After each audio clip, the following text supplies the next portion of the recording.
Yay! It says I am live here. Well, I don't even know if that just recorded me saying that I am live. I am in a nice little jacuzzi tub here. This is not as big as the other one that I was in the last time. It's kind of just a little corner piece. But I brought my lights because they're just so cute, and it really helps because the lighting in this room is not that great.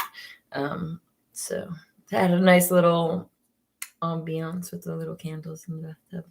How's it going? David D says, "Wow, you look stunning." Thank you. The jacuzzi tub really elevates a room to a new level. You really don't say luxury like having a jacuzzi hot tub. I definitely agree. And this is a new hotel, well, new to me at least, not actually new in itself. Usually I go down to Reading, but now I am actually in Ashland, Oregon to take care of some business. And actually earlier I went to a play called A Lady's Not for Burning, I believe it was called.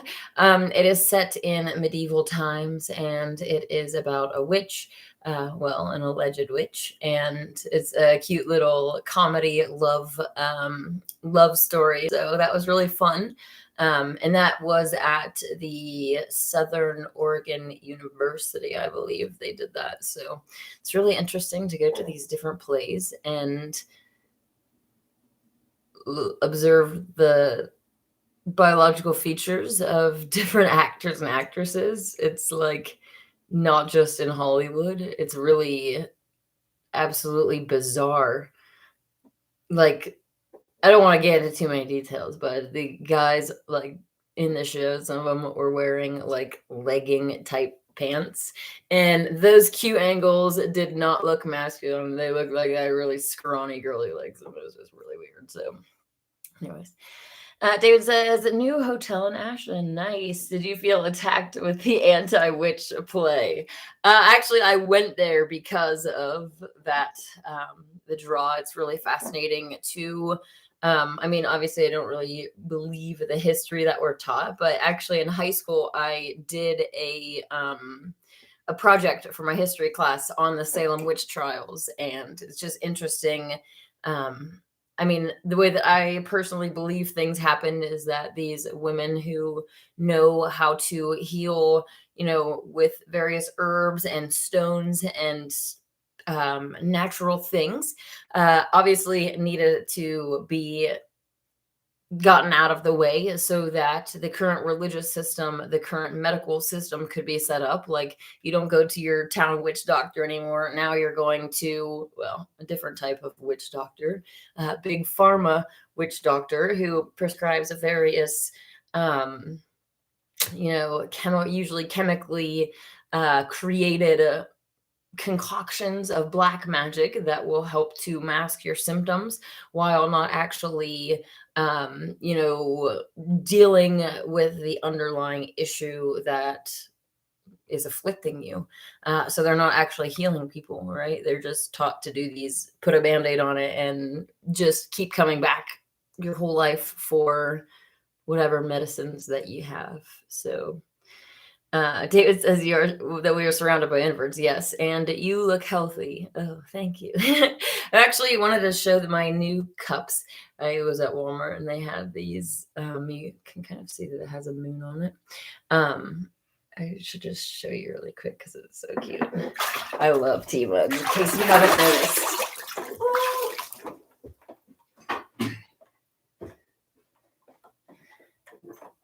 Whoa, don't drop it. That'd be really sad. Okay. Look at how cute this little rack is. And then I have another one too. Oh no, that's kind of gross. I just got tea up. Oh well. Another one that matches it. I had some tea and I'm drinking some tea and some champagne. So. Da-da-da. Some people actually bathe in different teas for the health benefits. I have not gotten to that point, but I don't really mind. Anyways, thank you all for joining this evening. The chat is pretty quiet. Everybody's pretty much lurking right now, which is understandable. You guys don't want to say hi. I appreciate your viewership anyways. So, One of the things that I wanted to talk about is a recent sort of disagreement that I've had with a good friend on some really fundamental topics, I guess, that are obviously fundamental. They're extremely important. And I don't align with usually any mainstream teachings, but there is, mainstream spirituality, mainstream spiritual teachers, and you have all of these gurus that they talk to you like this, and they're so soft spoken. There's tons of them around Mount Shasta. It annoys the snot out of me. It's just like, you are so fake. It makes me disgusted. Like, you are putting on this act of like softness and manipulation to draw people in to whatever garbage that you're preaching. And like I'm saying, there's like a mainstream spirituality of, kill the ego, and nation essentially being like, you come in a certain amount of times, and then once you learn your lessons, then you're done. And like I said, there's all these mainstream teachings about this, and I do not lean that way. And it has caused a little bit of an issue between me and my good friend. And it's kind of concerning, especially when you get into matters of like the actual soul and what we are doing in this world, and if what we're doing actually matters or not. There are allegations that, it doesn't matter. Like, well, first of all, you have on the atheist side, nothing really matters, right? Because after this world ends, there's nothing left. So that's one extreme. But there's also some people that still believe in that there's the divine side, and they are leaning towards saying that it doesn't matter. That essentially, what I teach is that your body and your soul are intertwined; they're linked together. And if you are, purifying your physical self, your soul's also getting purified as well. And on the opposite side, if you are corrupting yourself and participating in all of the behaviors that are your soul as well. And, obviously, if I'm wrong, then what's the harm in actually caring about your actions and trying to do what is right? But on the flip side, if my friend is wrong and it does matter, and they're saying that it doesn't matter, right? Like, that is a big issue, because you spent your time doing whatever behaviors because it doesn't matter, right? So there's like a huge issue with this whole idea of saying that it doesn't matter, that your soul isn't being influenced in the actions and behaviors that you're participating in this physical reality. So those are some pretty major differences that we have had, and I'm not really sure how the situation will resolve itself. But yeah, it's really interesting to see, even like when people start to wake up, there is like a truther mainstream narrative. Like, well, most of the truthers like fall into the biblical narrative, and I did myself, right? Like, so many people are like, oh, well, the earth is flat, so that means the Bible is true. It's like, the earth being flat doesn't validate the Bible any more than it validates ancient Egyptian writings, ancient Sumerian writings, even the Quran. Like, every ancient culture and religion literally has flat earth in their depictions, in their descriptions of cosmology, in their drawings, and all this stuff. So it's like, you can't say, oh, the earth is flat, therefore the Bible is true. Like, it just doesn't work that way. But so many have, and they're in this paradigm of not questioning the Bible. And they label people like me new age and all this stuff. I'm like, I don't even believe this like ego killing, like new age type beliefs. The only real new age type thing that I kind of fall into is the golden age. And like, for a Christian to try to label that as new age, it's like, you must be completely ignorant about what's in your Bible, because it literally talks about in Revelation that this tribulation happened, and then there's 1,000-year millennial reign of Christ. There is a new age. So them like labeling this as a negative thing, it's like, you guys are just really ignorant of most things. Like, yeah. Anyways. Hey Jeremy, how's it going? David D says putting on an act to draw humans in. Gatekeepers is what they do. Yes, kill the ego. So for me, the ego, like your true ego, is your true self. If you look up the etymology of ego, it's the self, that which thinks, acts, and feels. Right? Like, if anything, we need more thinking, acting, and feeling around here rather than less, which is what these spiritual teachers are all about. Like, oh, let's just kill the ego and become selfless. It's like, at the end of the day, all of God's creation like has a self-preservation inclination. Like, even people that are like suicidal, oftentimes like they have trouble doing it. I do not encourage suicide, but I'm saying like there is a natural self-preservation about us, right?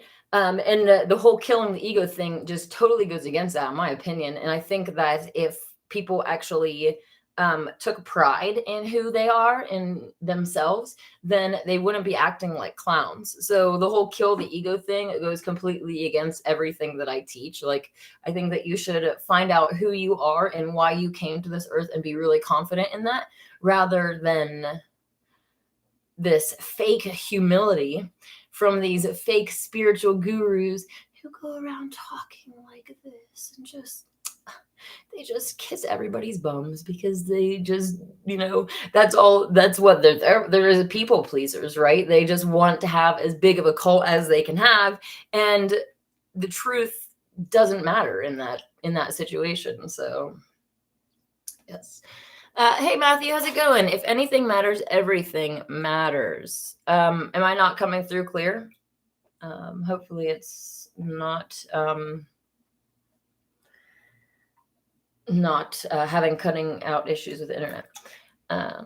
David D says no lives matter, one view. That is definitely one view. There are a whole bunch of souls out there that are endists, and actually it kind of seems like my good friend leans towards that, especially with this, the whole concept of, well, even like growing up in mainstream Christianity, it's all about like, this world is not our home, get to heaven and get out of here, right? This escapist mentality. And so is the same with the whole idea of the karma cycle being like, you learn this, and then you're done. And then it's just like, okay, but the fundamental nature of our reality, like Sophia is still this earth. Like, there's a bigger picture than just one, like your soul's, I don't want to say evolution, but progression through time. Like,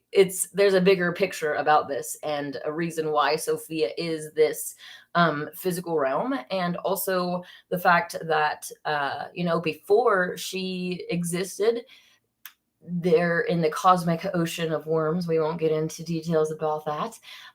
Before physical matter existed, like, if you imagine all these gods and goddesses hanging out, like, you have infinite powers and infinite time on your hands, it gets boring. Like, so this world also provides a level of entertainment as well, that these people that are so focused on karma and getting out really don't even understand. Like, your soul chose to come in here in the first place. So the whole escapist mentality of trying to get out as fast as possible is really like, your soul on the other side is going to be like, okay, did I do what I went in there to do? Because ultimately we all came in here to do something. And in general, if you are a real human, you came in to play for the light, to fight for the light. And if you chose the black hat, if you came in as an invert, then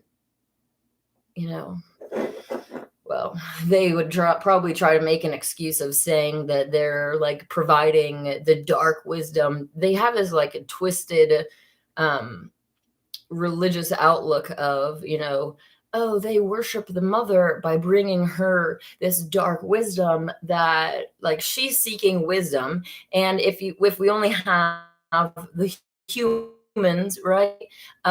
Humans in general were pretty boring. Like, it's gonna be a snooze fest, okay, if it's just humans. Like, only every once in a while does humans, and I'm saying this as a human, and I don't mean it into a negative way, but it's just like, especially with all the programming and everything that's going on, humans, we're just really not that impressive. But the inverts, are adding this extra element that they try to say, oh, well, the mother is seeking wisdom and they provide this dark element. And without it, she would just be bored to death because of it would just be like a Garden of Eden frolicking around and nothing progressing the storyline, like nothing.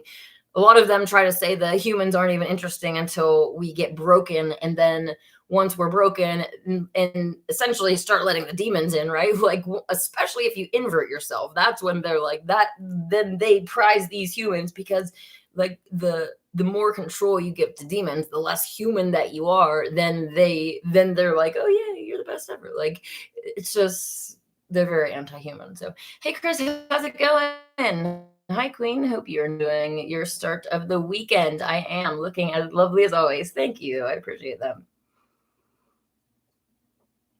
David D says every soul is self-interested, self-focused. We need it to be realistic. Yes. Killing the ego is killing yourself. You've fallen for Satan's trap to destroy yourself. Yes. Like I was saying, if you have actual confidence in yourself and pride, then you're not going to be eating bugs. You're not going to be a boy who's putting on a dress or, these just degrading behaviors that, in your soul, like, even if society is telling us that these things are okay and acceptable, like, you know in your soul that it's not right. And could you really look in the mirror and support your child living these lifestyles that are fundamentally not going to ever make them actually truly happy at a core level? Like, I don't know. I don't have kids yet, but I definitely want what is best for them. And I have enough foresight to see that these lifestyles are not what truly make people happy. Not saying that, straight marriages are 100% like perfect and everything. No, but in, like, God created male and female to work together and, be complementary opposites. And all of these different programs in our world are trying to make both sexes like the worst versions of ourselves possible, so that we hate each other, so that we, male versus female, feminism versus, whatever the heck, masculine men go their own way nonsense. And then it's basically like gay and masturbation, and like the human species is like only gonna be having unnatural reproductive means, because that's the end, right? If everybody just goes with their own sex, like, where's our species? Like, it's just, anyways. David says cult of truth is what you have to build. Yes, we always get accused of being cultists as truthers, and I personally embrace the word cult. If you look up the actual definition, let's look here. Etymology, cult.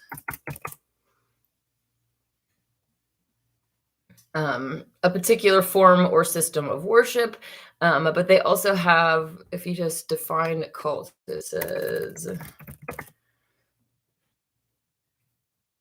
a relatively small group of people having religious beliefs or practices regarded by others as strange or sinister. You're going to try to sit there and defend flat earth as in not being strange to other people. You're going to say, oh no, we're not a relatively small group of religious beliefs that think that Satan's running our world through invert. Like, we have extremely strange beliefs to the world. So trying to deny that we're like a cult is, in my mind, like, really stupid. But I am okay with words like cult, witch, and other things that tend to ruffle feathers. Like, I like to look under the surface and figure out the real meanings of these things and try to understand them, rather than go with the general programming that we've all been under our whole lives. Hey, Akshar, how's it going? I am super excited for you to visit this summer. I was just thinking about that earlier. David D says, Andists scum. Ooh, your friend is an ooh. David D has some very strong feelings about endists. Yes, I do understand, especially for those who really truly love the mother, Sophia, and don't want her and this physical existence to end. There's multiple reasons for that. And one of them, like I was saying, it's like without this world, like souls literally do get bored to death. Like they don't have a purpose for a reason for existence. And so finding out the bigger picture is really important. And what kind of is ringing in my mind is the fact that this world that we're in is like has chess elements incorporated, built into the actual design. And the whole like kind of concept of us on a soul level playing this real game of chess, and it really does act like that in a way. Like the decisions and moves that you make will determine what the enemy does in in response, just like a chess game. So it's kind of like yeah, being yeah. So anyways, I actually wasn't intending on staying on here very long, so I am probably going to get off of here relatively quick. It's already 11:30, but the play that I went to tonight was really fun. And Chris says, always be leery of self-proclaimed ascended masters. They're from below, not above. Yes, that is what I have been saying for a while. If you are in this realm and you are claiming to be an ascended master, you came from, like you ascended to get here. And also the whole concept of being ass-ended, it's just like really inappropriate. So yeah. All right. So I'm actually, like I said, going to cut this short. Omnipotence is boring after aeons, says Akshar. Yes, exactly. And so this world, it gives us something to do. Someone just say something. Okay. Male and female work together best. Satan pushes homosexuality. Yes. David says be a proud cultist. I agree with that. And as far as when is Akshar visiting, I'm not sure about the dates yet. Here it goes. I've heard the mandates were lifted for international travelers from a relative, but recently, Djokovic, did that say? Djokovic wasn't allowed to enter and play in the US Open, so not sure what's going on. Yes, it is a really nice hot tub. I am definitely proud or happy to be here, and happy that you are here. And I said proud, but proud of being here and awake and with you. So I will be going live on Sunday at noon. So make sure that you stay tuned. Until then, may God and the goddess bless you.